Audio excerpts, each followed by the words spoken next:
What's good, y'all? So I wanted to make one more video, um, just on dopamine and how a lot of people don't know about certain things and just certain stuff that I picked up and realized, and I was just like, wow, like there's a lot of stuff that people don't know about the body and how the brain works and um the psyche and biology as a whole.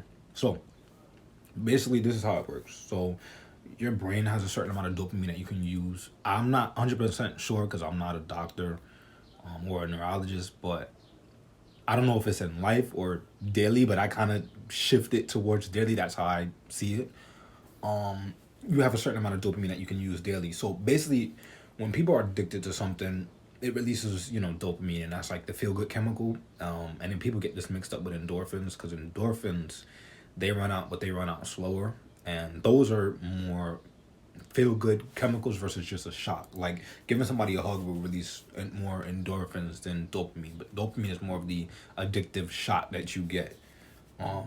So if you wanted to lean towards one more, it would be endorphins. But yeah, you have a certain amount. So what happens with addiction is that it pretty much shocks your nervous system, and your dopamine gets hit.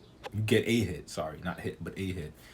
So when people they do drugs and other psychedelics and stuff, and even um like with food too, whatever kind of hits your dopamine chemically, um you can be led to addiction because of the dopamine shock that you get.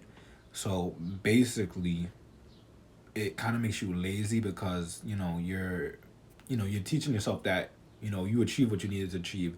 So back in the day, back when people did more physical stuff, we had to do more physical things to get a dopamine hit. So we had to like actually go out and like hunt or something, or fish, or like cook, or like physically do a lot of stuff, build a house or something to get that dopamine shock.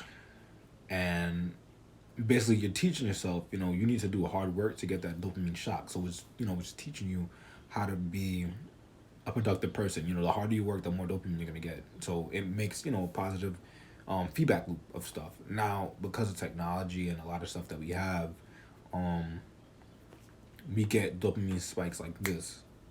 Like some things that's common that give a lot of dopamine that we don't think about.